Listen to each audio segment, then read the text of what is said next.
Welcome to everyone and good morning. I'm so glad that many of us came together this morning and you are all interested in this webinar and ready to learn from our great speakers today. My name is Silvi Koleszár and I have been working in the educational sector for 6 years now in Hungary, and I always felt close to Finland and the northern educational model. During my work, one of my goals has been to implement as many good practices as possible to schools' life and have a happier and satisfied teacher and students nationwide. I also think that computer science is really crucial in these days in terms of preparing the younger generation to the future. Finland and Estonia are ahead in all education-related topics, so I'm looking forward to this webinar with all of you. This event is a collaboration between FinnAgora and the Estonian Institute in Hungary. The webinar takes place in partnership with Education Nation, a brand for global marketing and export of Estonian education. Those of you listening in, you will be familiar with success stories in education in both Finland and Estonia. So to kick this off, let's start with a short clip from a speech by a director of the Finnish Institute in Budapest called FinnAgora. So please welcome Kita Höngabba-Lummiken. Kero. Welcome to the first webinar in the field of education organized by FinnAgora in cooperation with the Estonian Institute. We are very happy to be here together and hope that you will enjoy this following hour with us. I send these greetings from Finland, where education is always topical. I would say especially in these times, in these heavy times with the coronavirus, but at the same time I want to inform you that we are not in this webinar going to talk about the challenges in the coronavirus times. However, we, or actually the experts, are going to present two different visions for the future of the primary school. Two visions that are from different countries, one Finnish and one Estonian. We all know that good education is so important for the well-being of people and for the wealth of societies. I would say that the heroes of today are the teachers. I say this because I really think so, and at the same time I think that teachers don't get enough praise and don't get enough thank for the tough work that they are doing. Teachers live in an ongoing social change, and the demands on the teachers are all the times harder and harder. With these words, I want to wish you a very nice hour, and I hope that our ideas and our visions from the north will inspire you. And then I will hand over to my colleague from the Estonian Institute, Director Crete Payas, and after her, the moderator Silvi Koleszár will take over. Thank you, Kita. I would like to welcome Kristi Payas, the director of the Estonian Institute in Hungary. Hello, good morning, everyone. I'm so happy that so many of you have joined us here this morning, and I would like to extend my big gratitude to our panelists and moderator and my colleagues from FinnAgora to have made this webinar on education possible. I hope that everybody finds the program today inspiring and that you will also join us in the future on similar events. Thank you very much, and I will hand over to Silvi. Thank you, Claire. So this morning we will dive into interesting approaches and we will hear inspiring stories and best practices. I'm delighted to have tracked down Ilona Taimela, who is an educational consultant of the city of Helsinki consulting more than 100 schools and 300 daycares, as well as vocational schools. She is an educational consultant for municipalities, educational organizations, and businesses both in Finland and internationally. She coordinated the benchmarking of innovations in schools, and she has been the coordinator of the Helsinki Education Week, facilitator of educational transformation, and has written many books and articles. So her background is absolutely amazing. So welcome, Ilona, and it's really great to have you here with us. Thank you. I'm delighted to be here. You said that I work at the City of Helsinki. I don't work with them anymore for about almost a year, but I did work for them as a consultant. Now I'm, like you said, also more broader, assisting transformation in many other countries also, and not only here in Finland anymore. But I do work in Finland still, but in different positions. So if I share my screen with you, and I will start my talk.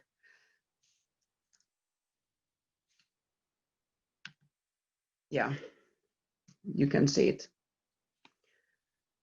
So even though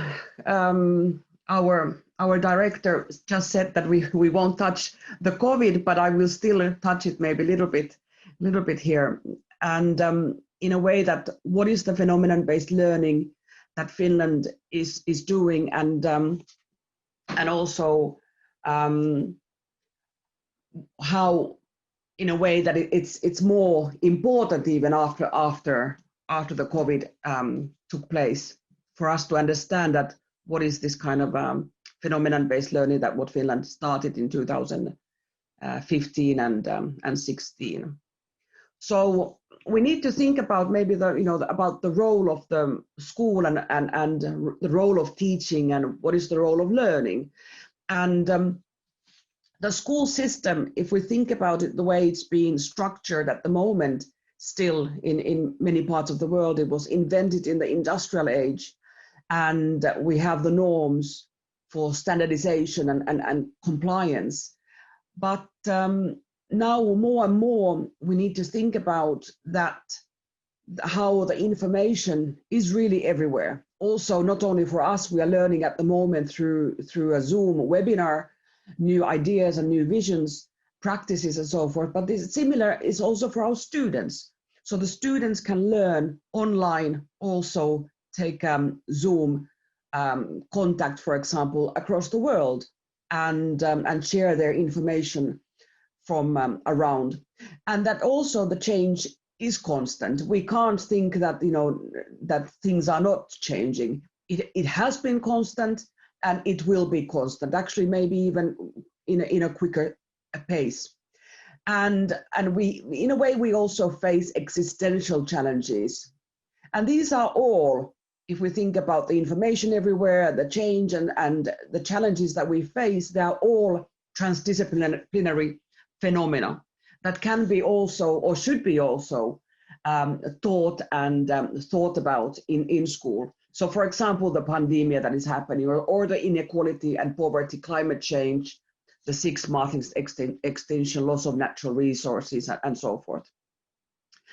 And when we think about the phenomenon-based learning, it's really a transdisciplinary effort, and where the many teachers who are in these silos, often in these disciplinary silos, need to start working more and more together. So it's not only multidisciplinary or interdisciplinary, but transdisciplinary, and taking it to the higher level.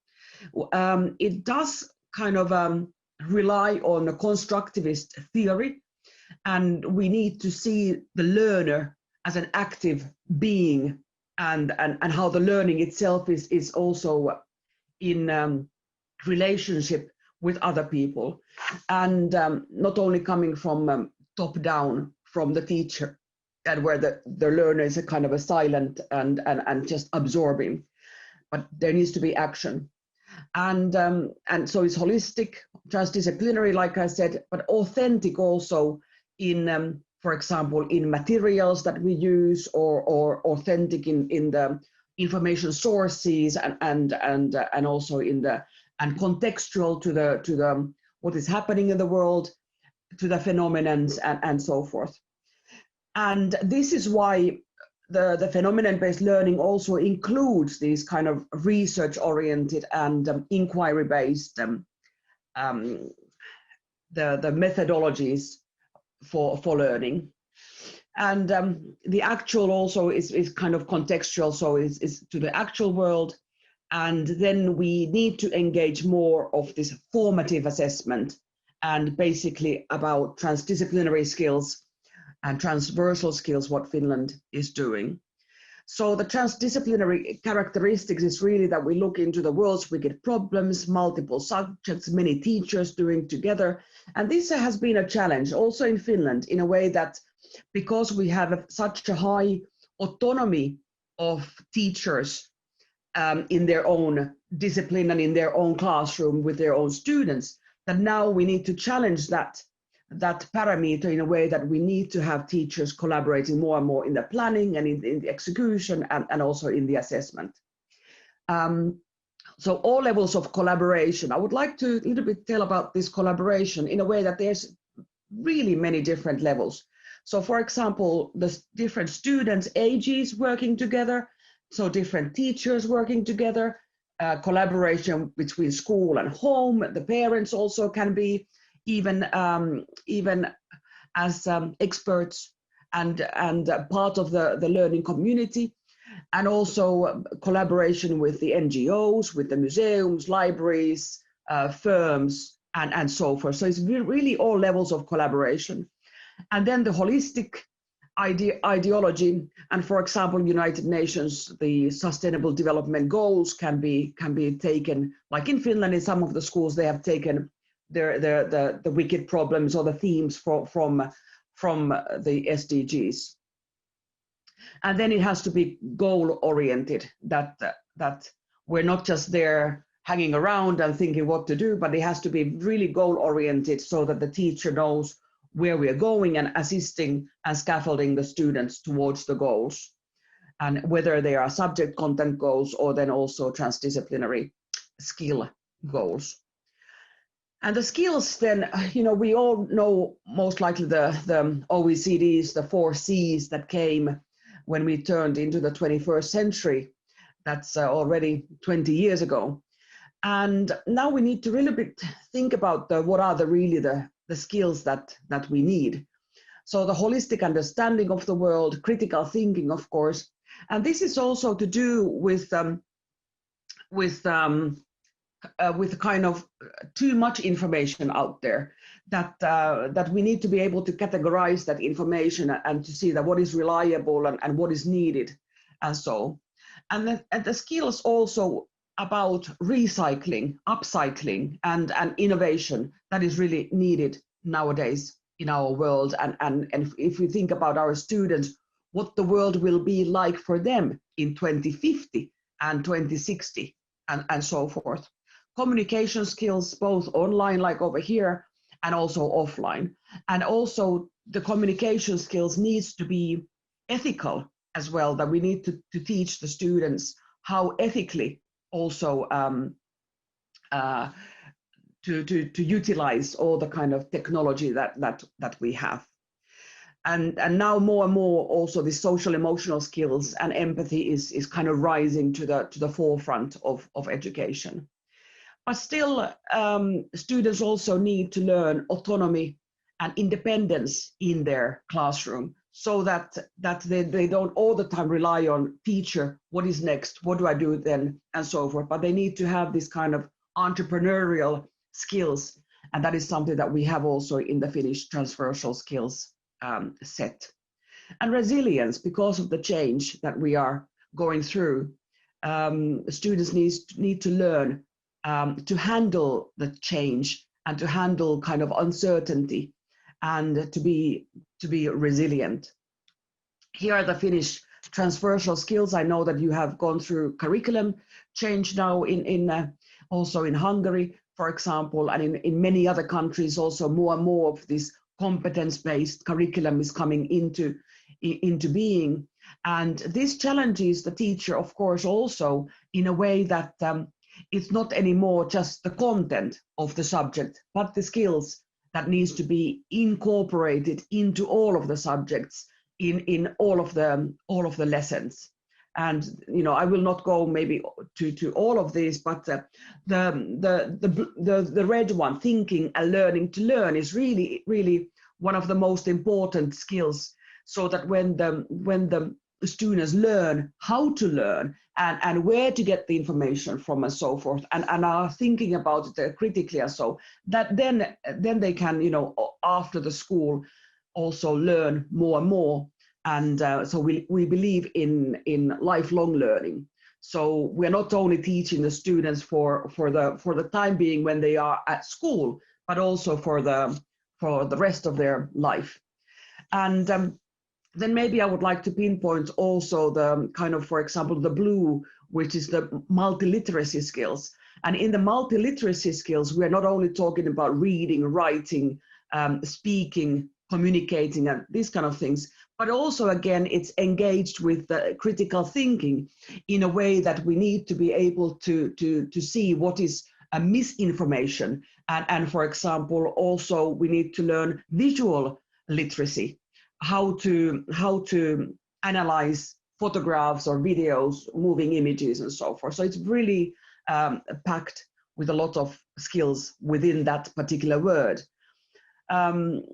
Then, like I said about the entrepreneurial skills, the lighter green, the resilience, and also project-based learning is in this kind of a skill category. The yellow one is really kind of at the core. I think it's moving more and more into the core competence, that it's a participation and citizens activism that we teach our young students, how to be actively engaged, how to create a better world and a better society.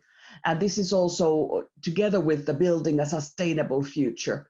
And that's why we're teaching more and more about this upcycling or recycling or circular economy also, and bringing the climate change to the forefront of teaching. Then phenomenon-based learning is really a student-centered approach.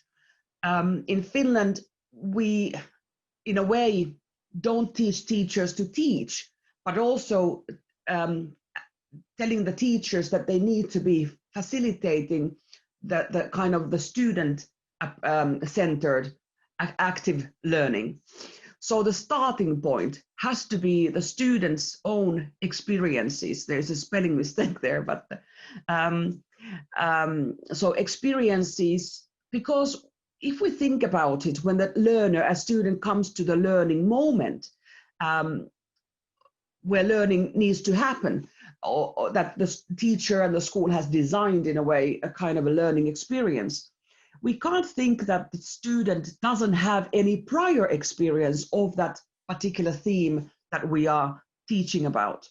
So that we need to look into what does the student already know about it, and also in a way their own questions, that what do I want to know, what do I need to know in order to take my learning to the next level. And that's why also the starting point is a lot of this observation about the student and the student's capabilities. The teacher needs to provide time in the lesson or in the learning experience. So there needs to be time for curiosity. Without curiosity, usually never a lot of learning happens, because if you are not a curious mind, then you are not also open to new things. There needs to be time for sense making. How do I make sense of all of this? So that means that there needs to be communication, maybe debate, and so forth with among the students also. There needs to be time for innovation and thinking new about these things, and also time for imagination, maybe even kind of utopias and so forth. I'm also a researcher at the University of Helsinki in a pedagogy of utopia, or actually concrete utopia, how to make those utopias concrete and this is kind of imagination is really, really important. And the joy of learning. I was asked to have a talk about how to make it more engaging and more fun. So the joy of learning needs to be there. And the teachers therefore needs to encourage the students for curiosity, interest towards the phenomena that are around the world, and so that the students make observations, they find information, they produce, co-create, and then also present, and kind of maybe also peer assess and give constructive feedback to other people, other students. And this is the way then strengthen the ability to categorize, to name, describe, and towards this critical thinking. Like I said, the red in the transversal skills for us is very important. Then if you think about the digital pedagogy that we have, of course it's has been there for a long time, maybe more kind of on the side, as an extracurricular thing and so forth, but it's really come into the core of education. Every time, all the time, we're using some kind of digital tool, and this allows us to set learning environments also very differently, in a way that we can through the digital tools we're able to create what people learn, so in a way that what information they are getting. We are also able to design how they learn. Do they learn synchronously or asynchronously at the same time or at different times? Do they learn kind of through contact to somewhere else or so forth? And where does this learning happen? And for example, in Finland, we use also mobile technology that the students have maybe some kind of a route outside physical in a forest or in the city, and then also they have the mobile access to the learning material and sharing to each other. So it's really giving us a lot of opportunities. And also, when do they learn? So do they learn, for example, during the COVID time when the schools closed down in Finland? We are now have been open since summer, but so that when did they learn during the school closure? Was that some of them were learning at the same time online with the student teacher, or they had tasks to do on their own time, in their own pace. And this is kind of really important to think about all these different aspects of technology. But then at the bottom, I also have put that note that the relationship between an inspired teacher and a motivated student is also still essential. So the teacher has to be inspired, engaging, and professional in being a teacher, and then the student, of course, need motivation. So how do we motivate the students to engage more and be active? And of course, for this engaging and motivation of students, there can be a lot of different possibilities of using poems, movies, art forms, any kind of discussions or visits and so forth, so to make it more motivating. So the corona, I already a little bit said, there was a lot of challenges. I want to go really quickly about it, and one of them maybe I want to pinpoint is the learner loneliness, for example, that came out, that how to engage the students and to make a learning community. That is really, really important. Even if there was no corona, how to make a learning community in the classroom, in the school, where everybody is supporting each other. And of course, this becomes even more challenging if we don't have the physical environment together. yeah, like I was told that I'm not supposed to go into this, but collaborative and play-based learning is also maybe the challenging online. And but I know that in Finland there was a lot of this kind of play-based learning also happening during the closure. Of course, some concerns that came out was, for example, how the vulnerable special education students, for example, how they struggle to work independently. And also, I think the screen time, and this is, again, not about school closure or Corona time. Nowadays, the students more and more are on screen and using their mobile phones or playing online with their friends after school and so forth. So this is something that we need to balance and try to think about it, that how do we get the students also into the forests without technology or and so forth. But there was a lot of positive opportunities, I think, that came from this from this school closure. There's a stronger connection, at least, to parents. Parents are more interested, maybe, to know what is happening in school. And it was also a chance to develop more creative initiatives. There was much more collaboration between teachers. I have been teaching teachers for many years since the 1990s, actually, in Finland. And like I said, the phenomenon-based learning and this new curriculum has challenged teachers to work collaboratively.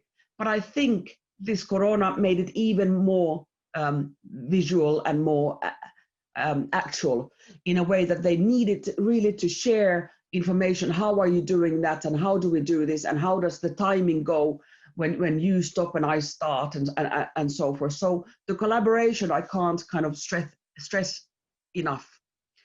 And also kind of opportunity to try new tools. And also for you, now that you are starting maybe trying new things, I think that you need to be open-minded and to start small things. And it's okay also that if something doesn't work well. I've talked a lot with for example, my husband, who is a doctor, and that I think in medicine there is more risks of making a mistake, for example, in the operation room or so forth. But as a teacher, there are not so crucial mistakes that if we do take a kind of a new tool and test it and try it out with the students, it's okay if we make mistakes. So I think sometimes as teachers we have a kind of a dilemma that we need to be always perfect and always do exactly perfect, but then we need to be also a little bit more adjusting to uncertainty and trying out and being playful at the same time. So like I said, technology can build the communities of learners, and also it can enrich the teaching resources and practices, and it can enhance our professional growth. And for example, for myself, when I was still teaching, there was a lot of things that I didn't know how to do. For example, I don't still know really how to build a Minecraft environment, for example. But I did give that opportunity for the students to show their skills and to present the information that they were doing in a different ways. For example, when I was a history teacher, ethics teacher, history teacher, and civics. So for example, in history, when they were learning about industrial revolution, the presentations were so varied. Some of them, they did Minecraft, PowerPoints, animations, then they created something technical themselves and so forth. So as a teacher, I need to give them the opportunity to use their own skills. And at the same time, I am also learning from my own students. And this is the kind of reciprocity in the learning, that the teacher also can learn. and develop. And yeah, I think this connecting across borders is really interesting. We have had also before the COVID, we had students and classrooms Zooming or Skyping at that time, for example, to Africa or to California and so forth. So I think that is something that you could think about, that if you have, you know, there used to be pen pals that students were writing letters, but now we can also directly to take the Zoom to across the continents. So maybe some guidelines to the end, in a way that there needs to be some routines, when, where, and what. There needs to be collaboration on all different levels. There needs to be an understanding that what is the difference between giving the students a list of tasks or actually engaging them into active learning, like that one slide was about curiosity and so forth. So there needs to be much more flexibility, I think, and this has to be also, if there are any school directors out there listening, that also the director needs to make this possible for the teachers to have more flexibility in the scheduling and so forth. So be more creative and have fun with it. And this formative assessment, I think, is more about the skills, where maybe the summative assessment is usually more about the content. And Finland being the number one in future skills, we really utilize a lot of formative assessment. Here are some pictures from last spring. This was one was it first or second grader students in Zoom or in a meeting.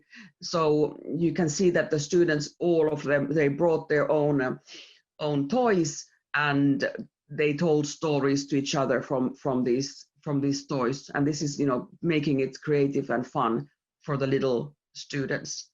This was also, you can see, kind of a gamified learning environment. And this was also, I mean, you can see this is just toys, but for little children to make a kind of story and so forth, it creates their own imagination and creativity, and also they learn to tell a lot of the different. They learn to make the story, which is also enhancing their critical thinking. This is a little bit upper school. They were painting these chairs, and this is about the phenomenon-based learning, for example, that usually there is always the questions of the students first, and it can be also online with the post-it notes, or at school with physical post-it notes. And this was about plants and so forth, and then they did actual planting and also art, kind of nature art. So a lot of different kind of categorizing, and also making notes and diaries and so forth.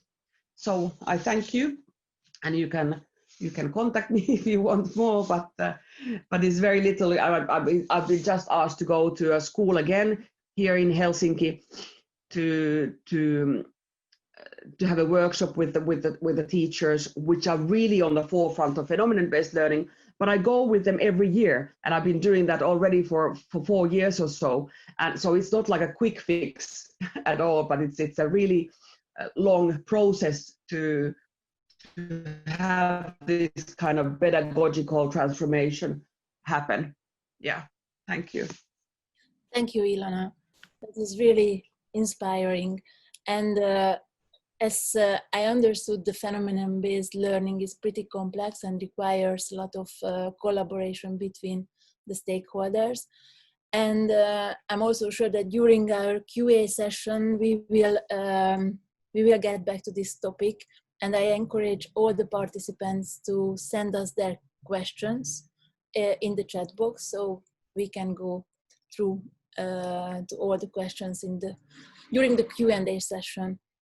And actually, I really like your examples, how you link Minecraft and history lessons. I really like that. Yeah. So thank you again. So let's welcome Kristi Salum. She's from Estonia. And to just give a little context, I was very impressed when I heard the news in 2012 that Estonia was the very first country actually where coding became mandatory in primary school. And in 2012, they launched a nationwide program to teach school kids from age from 7 until 19 how to write code in school. And I think it was really amazing, and it is. And it's just so great that Estonia is a small country with a population of 1.3 million people, and punch above its own weight when it comes to technology and computer science. And I know that there is a non-profit called Pro Tiger, and its program is aimed at preschool, primary, and vocational education in effort to integrate technology, educational resources, and training opportunities into schools, and financially supports also schools and kindergartens and and helps them acquiring different tools as well. And Christina is a program manager at Pro Tiger and the Education and Youth Authorities. And in this seminar, she will give an overview about teaching robotics and computer science in Estonia, focusing how to engage the students and how to create really cool lessons and how to actually prepare them to the labor market later on. So Christina, welcome in this seminar today. Yeah, hello for everybody, and I will share my presentation, and let's start then. Yeah. Can you see? Yes. Okay, that's great. Let's start then. Yes, I am Kristi Salum, and I work in Innovation and Cooperation Center in Education and Youth Authority of Estonia as a Pro Tiger program manager. But before that, I was 20 years a teacher in a primary school. And also I was a trainer of other teachers, and also I made different materials for students and teachers also. So, and also was a leader of robotics and informatics and programming clubs. So different things, but I can say so that education and technology both are really important in my life. And right now I work in Harno, in Education and Youth Authority of Estonia, and help other teachers, other schools, other kindergartens to start with technology. And right now we can say that technology is everywhere. There is no field you can manage without ICT, without technology. So it's important to start really early. It's important to give our students skills for the future.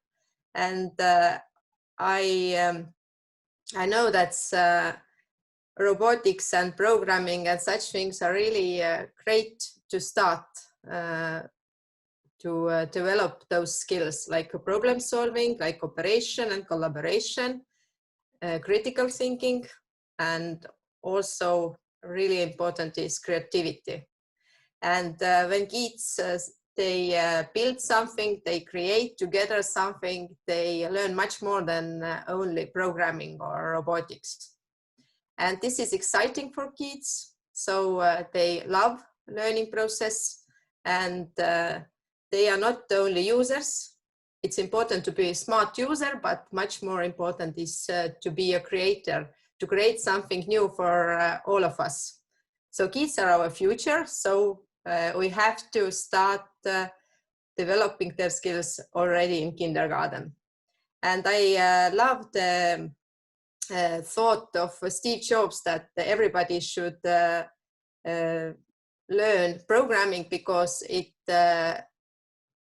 good and it helps us learn to think. Not only that's not only programming is important, but important is how we think, and it's a good start for everybody. And I can say that ICT at Estonian schools is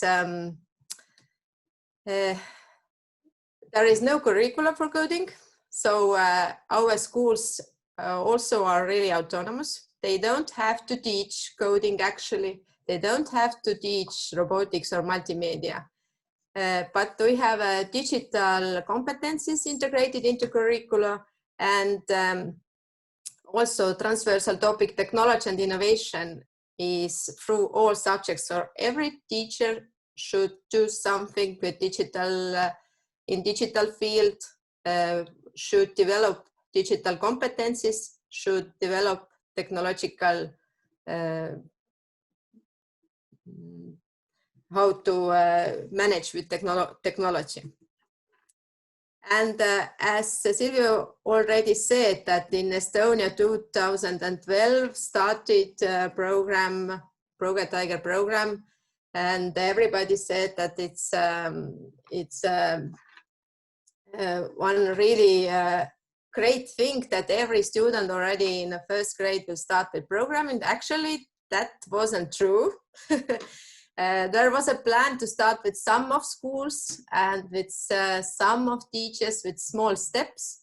But when everybody already told that, then the small plan grows and it became a much more bigger plan. And right now we can actually say that many of our schools and kindergartens are already involved with activities, and we work actually all over Estonia.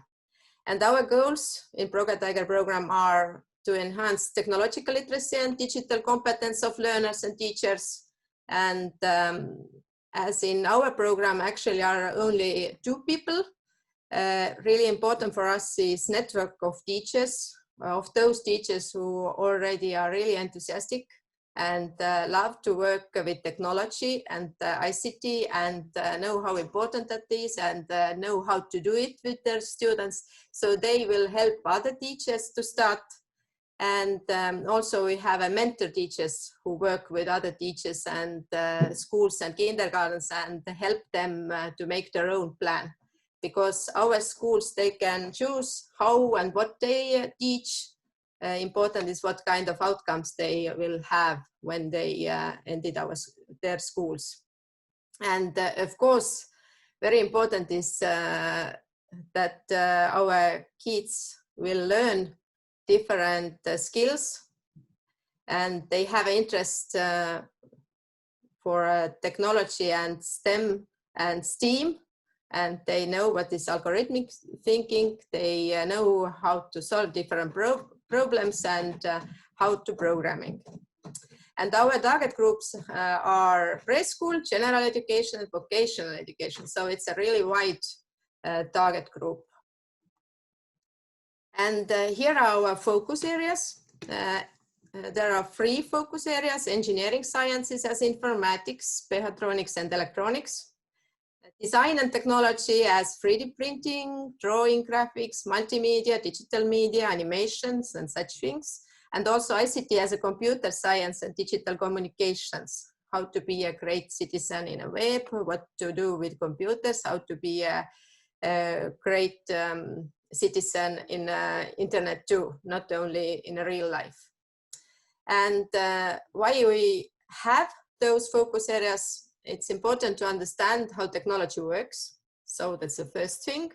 Then it's important to think critically and understand all those information that around us and how to solve different problems and how to think, and also be a good designer. To be a good creator, then you need some kind of skills.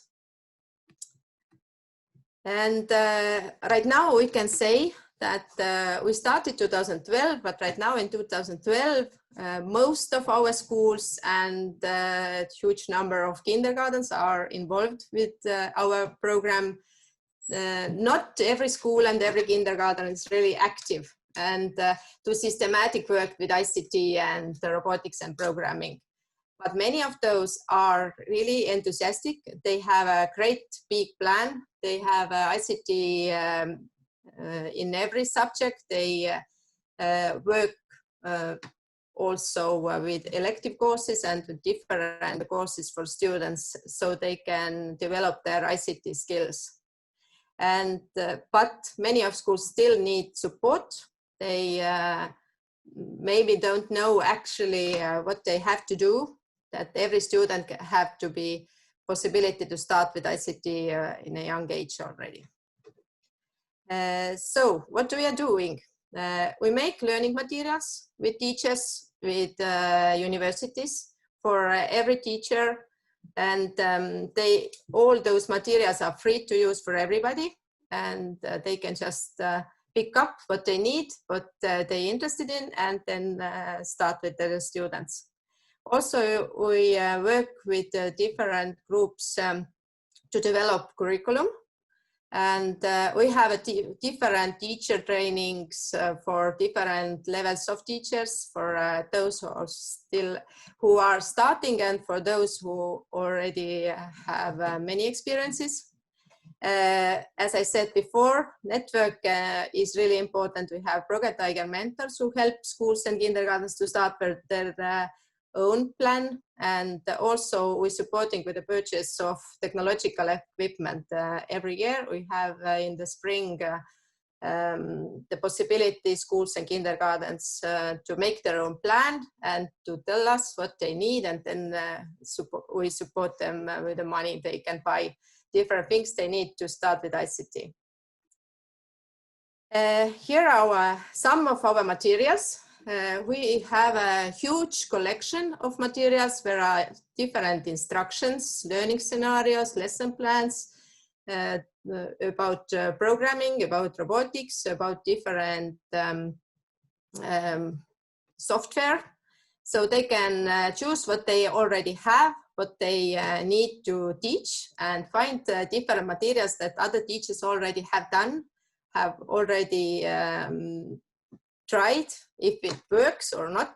So it's a great place to find help when you don't know exactly where to start and what to do.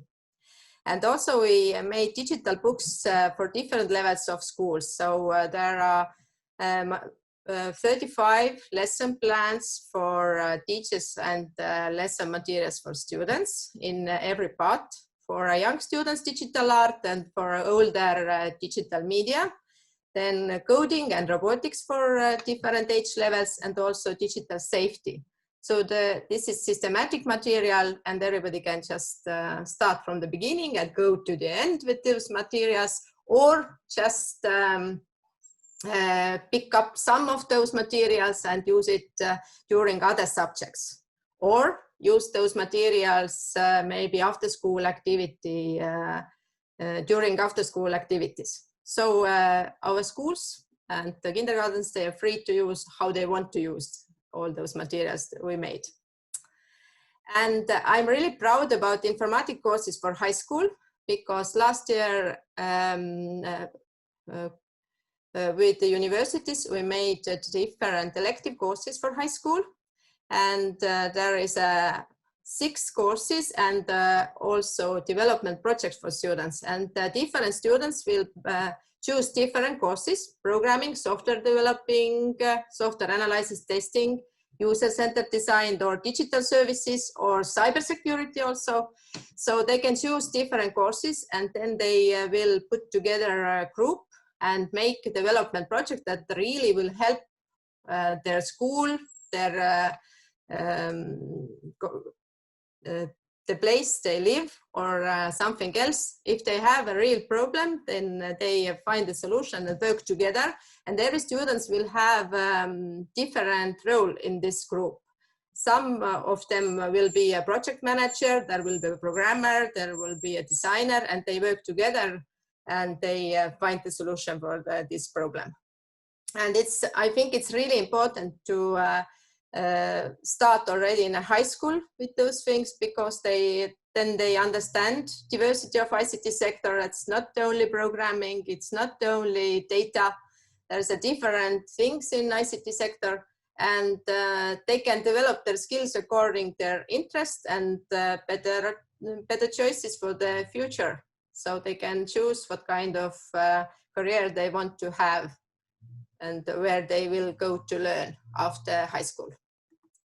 And if they have possibility to start early, then maybe they will do some things that I put here. This FIN-EST cube is made from our students, and it gathering data from university, and I think it's really proud to be there and to help everybody with that. Also here are self-driving buses in Tallinn. So also the students worked with this project, and they piloting those buses in the city. And delivery boys and girls, those are robots that bring us food and different things and help with that. So if our students start early with ICT, then they maybe will be something else really great and to make our future better. And here are some slides about popularizing activities. Actually, we support mostly schools and kindergartens with different things, but also we have competitions and events for students. And already this year, third time, we have competition event, Tiger Future Maker. And last year we had 15,000 participants from different age levels, from kindergartens, from schools. And they have a possibility to make something great in their own kindergarten or school. So we make different tasks for them for different age levels, for different devices, for different interests, and they can choose from those tasks, or they can do something by themselves what's interested in. And this is a part of European Code Week. And this year we are really proud. We are in the second place in Europe. And that's great, because there's many different events that the students will be participated. And our event still lasts until the end of November. And so the kids work together.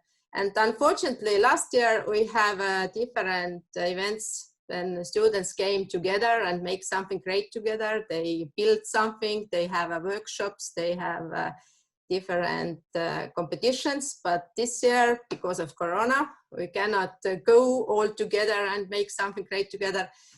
Most of our activities are through the web, so they can work together, but not in the same place. So they are doing different great things, like here. We have a Facebook group, and there are different things that our kids are doing. And here are some examples.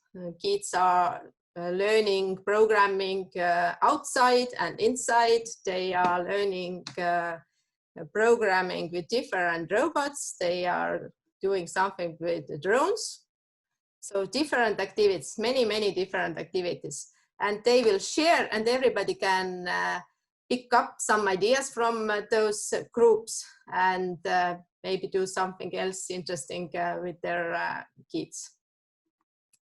And I am a teacher, and I love when everybody will do something practical. And I think maybe it will be good to make one task that we have in our event. And maybe that will be interesting, what we are doing. And there don't have to be robots, there don't have to be devices to start with programming. Actually, it's easy to start without nothing. And I have actually here 4 pieces of papers with different colors. And I hope everybody will be ready in their own and will make some exercises with me. In the programming is really important. If I will say as a programmer something to the computer, then something will happen. I will be a programmer and I will say that if I will show you yellow paper, you have to clap your hands twice. So yellow paper, twice, clap your hands. Then I have blue paper, then you have to stretch yourself a little bit because we have sitting here a long time already. When I show you red, then you have to shake your hands. Red, shake your hands. And if I will choose green one, then you have to say tere. That is hello in Estonian. Tere. Green one, tere.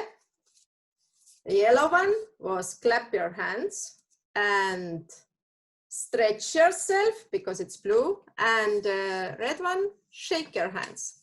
Such exercise that it's great to start with programming also. And I hope you made some exercises in your home too.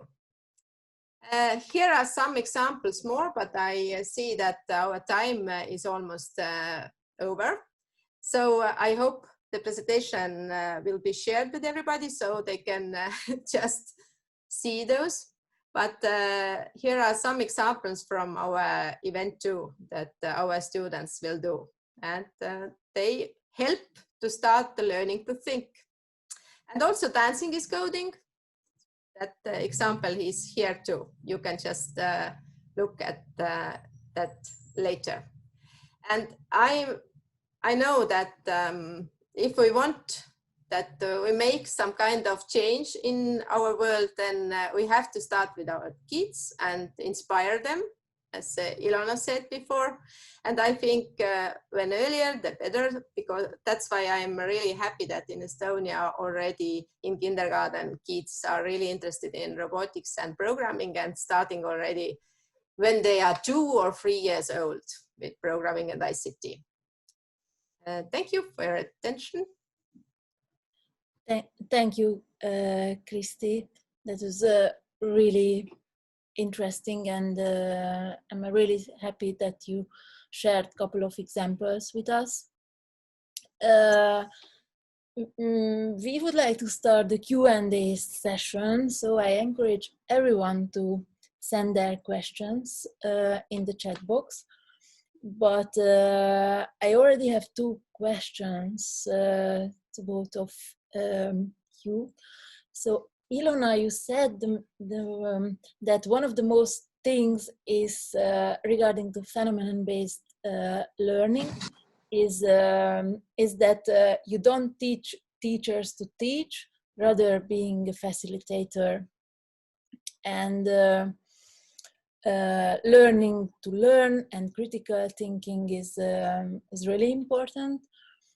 And my question would be that how would you recommend to start the phenomenon-based learning model launching in the school if I'm an interested teacher?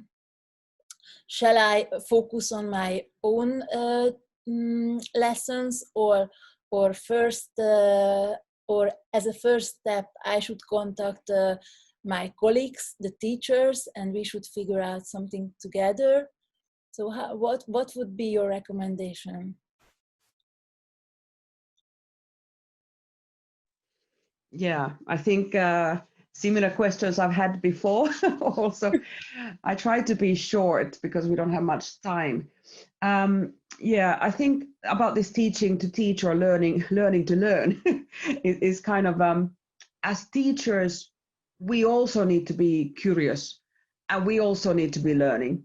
And I think when we are curious and open to learn as teachers, then we're also modeling this learning for the students in a way that the teacher can also say, I don't know, let's find out. where could we find out more information and so forth.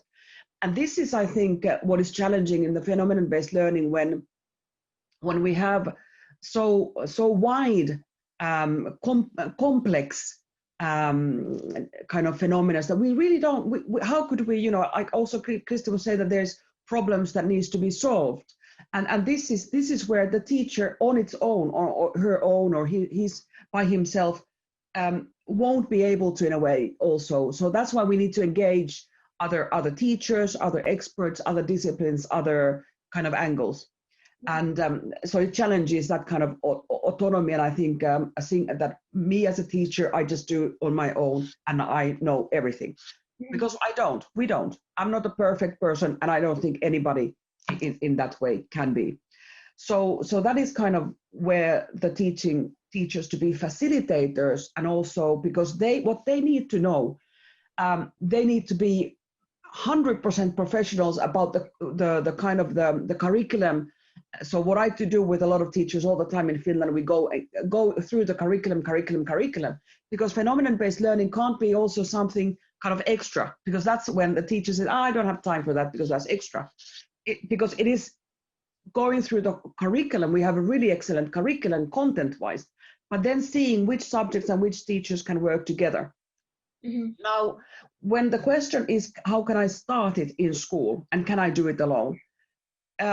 In a way, no, you can't do it alone because it's a collaborative effort. But yes, you can start with little steps on your own. And so if you are interested, I think one of the starting points, and that I had also earlier on one of my slides, was the students' own curiosity and previous knowledge. So when you start teaching about the phenomena, you need to, if you just start with that what do they know already about the phenomena without any prior like teaching or whatever. You can have the students make mind maps, for example. This is what I know already. So as a history teacher, I would start that, for example, Second World War. I can't think that the students who come to the 8th grade when curriculum-wise they should be learning about the Second World War, that they've never heard it before. They've heard, they know, they have experiences maybe from in their families and so forth. So all this knowledge is gathered already in the beginning. And then we think about it like, what do I as a student want to know? What maybe should I know, and so forth. And then the questions can be anonymous also. They don't have to be described, so that then they can be categorized, which are similar questions and so forth. And I think the most difficult thing is for students to start making their own questions. Too often it is the teacher who poses the question, and the student's job is only to answer. Or then the exercise book has the question, and then you only search for the answer to that particular question.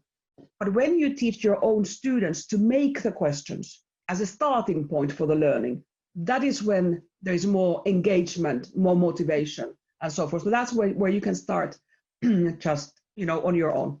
Yeah. Thank you. Thank you. So we got 3 other questions. 2 of them are for Kristi, and it's already in the chat box. Kristi, have you faced opposition from schools or teachers when implementing technology into the curriculum? If so, how do you get them on board? Yeah, absolutely. As I said, we have some of schools that are doing already really great job, and I think it's important to share those experiences already those schools have with others. And also we have a mentor teachers, and they are local mentors. So they work with the teachers and the schools in this local area. So they put together those teachers who are already doing something great, those schools with those teachers who are not doing anything or don't like to do it, or think that it's something I don't want to because I'm afraid a little bit. So those mentor teachers, they have to show that that's nothing to afraid. They are doing some kind of small workshops for those teachers who are not so much interested in ICT. And when they are actually seeing that's nothing too afraid, and it's not so hard that I can actually manage with the ICT. I can actually manage with those robots, and actually it is fun, and I know my kids will love that. So I will try it. And it's important to start not only with one teacher, but there should be 2, 3, 5 teachers. When they work together, then they will support each other too. And then it's much more easier to start. And also we have a program for those schools who are not so comfortable with ICT. So they can work together as a team, and they can start together. They have different courses, they have different things to do, and then it's much more easy to start because they work together, and it's easier. Yeah, thank you. I think one of the takeaways too is the collaboration between the stakeholders, between teachers, between teacher parents, between teacher students. Absolutely, network is really important there. Yeah, I think in both in Finland and in Estonian. Yeah, I found a lot of kind of similarities, I think. Yeah. We were talking about critical thinking, collaboration, how to solve problems, and creativity, and these kind of things. So they're very, very similar. Yeah. And our schools are really autonomous. They can choose how they are doing something. We will not say them they all have to do the same way. Yeah, and I think for a couple of teachers, that can be a little bit scary that it's not written, that you said that there is no coding curriculum that is coming from the state, that all teacher has this freedom to figure out what to teach. And yeah, go for it. Yeah, if there are materials and you can choose from those materials and you can easily start because you have this support, then you have possibility to choose, but you can choose your own way. Not everybody should do it the same way, because we have different schools. Some of them are really small, some of them are really huge, some of them are with some kind of interests, and others with other kind of interests. So yes. And if I may say, because somebody also asked on the chat if there's a phenomenon-based curriculum, it's the same curriculum that we have, and it is kind of subject divided. But the thing is that what we do is kind of mining of that curriculum, and then seeing which themes and which subjects go together and which teachers should collaborate. Sometimes the collaboration, when we started the new curriculum in 2016, it came more like on a personal level, that a teacher would say, "Oh, I like to work with you," because, and it came maybe from that side, but it should come from the curriculum, that which subjects really go together in this particular phenomena, and in that way, yeah. Maybe there's another question that I can take, was this parents, that how do the parents react? Do they need to be educated? And I think, of course, we have parents who embrace the new approaches, and the parents who don't, and who are very critical. And in one particular school where the whole school was flipped, because it was a new building and a new school, so we were able to be very creative with the whole, and it was very different than normal. There was every day. Or still is every day 1.5 hours of phenomenon-based learning, kind of themes and projects, and then they go to different maybe skill-based subjects, and so and that's throughout the year. They do 5 different phenomena throughout the year, and there's always at the end there's a kind of an open house for parents to come in. And in the beginning, the parents were like, "What is happening, and how do I know what they're doing, and that are they actually learning the subjects, the content, and there is no tests, how do I know?"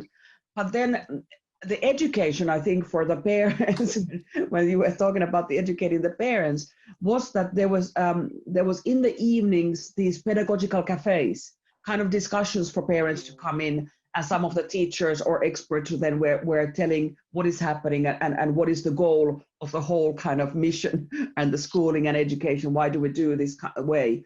And then more and more they came on board, I think, when they were seeing in the open houses 5 times a year that okay, they are really learning and they are really doing a lot of things. So and we use this portfolio pedagogy and formative assessment where you can all the time be seeing what is happening and how the students are progressing. During this students event, we also have different workshops for parents. So the kids can teach to parents what they already know, what they already can do. They will make something great together with robots. And I think it's inspiring parents too when they are actually seeing what the kids are doing and what they are learning. And I think after this spring, every parent understand better that ICT is really important and cannot manage without ICT, because it makes something happen when we are all in their own houses and we cannot be together and learn together. Then ICT is our saver. I made one more example give for one school who did it already in 2016, and now other schools have been encouraging them to do it also. That because in phenomenon-based learning we need to engage also other experts and so forth. So they did a kind of a questionnaire to all of the hundreds and hundreds of parents that what is your expertise? Would you like to share it with the students and the school? And it doesn't have to be their occupation. It can be their other interest or hobby. That, for example, they know about the birds or the mushrooms in the forest, or they have a kind of they're very handy with their hands.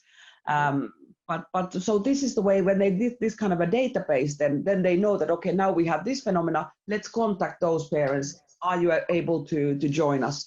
And so and it has been very, very fruitful. So I think there are ways of how to engage parents more and more, and they're willing to do it. And actually, we don't have enough informatic teachers. We don't have enough teachers who can teach robotics. So in many schools, actually, parents are the solution because they can do that. So they can actually teach students, make something together great, and will be more part of school life that way. Oh, that's great to hear, because the gap between school and companies seems to decrease in this way if parents are coming into yeah, absolutely. Yeah, and the last question is to you, Kristi, that we just said that from 2012 Estonia is focusing on coding in schools, and do you have any records that show that children are more interested in become programmers or having work with or working with robotics since actually we know that those who will choose informatics for in the university, there is those numbers are actually grown. We can say that something already changed. And also University of Tallinn made survey that where it was together ICT and mathematics, and they wanted to know if the kids will be will more understand mathematics when they are working with robots and making math skills during this more understandable.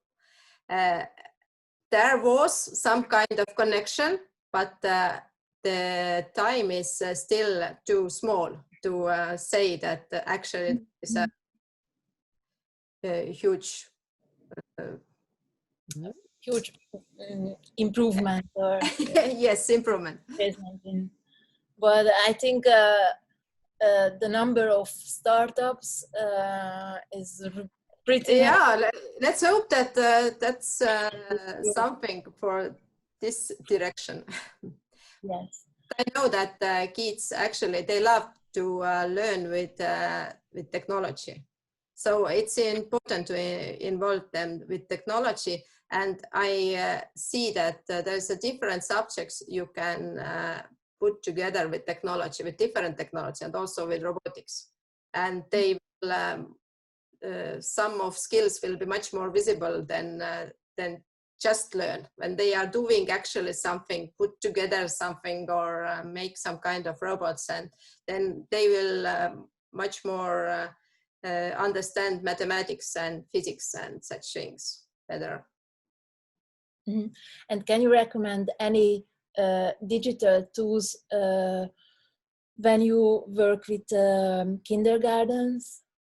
What kind of with young students, I can say robots are the best way, because we don't want that our kids will sitting in front of the screen and all the time. But when they are programming with small robots, with B-bots, with M-Tinies or Quobos, then they actually see what happens when they are doing something. And it's a great possibility to put together robotics and different subjects they are actually learning in kindergarten. So they are making 3 things together. Learn something, other thing, they make something with robots, understand how to think coding, and also they're playing. Actually, they're just playing and they don't understand they are learning the same time. That's great. Thank you so much, and thank you all the questions, but we are running out of time. And as far as I know, we will share the presentation with the participants. And we will continue. So we are in, let's be in touch and share how we will continue. And Kristi and Ilona, thank you for the great speeches. I really enjoyed and hope all the attendees. And thank you for sharing us your experiences and knowledge in this field. Thank you. It was really nice to participate and also learn from our colleague in Estonia. So thank you, Kristi, also. Absolutely, the same here. Thank you for everybody. And Ilona, I got many ideas from your presentation. Yeah. Yeah. Okay. Bye-bye. Bye-bye. Bye-bye. Have a nice day.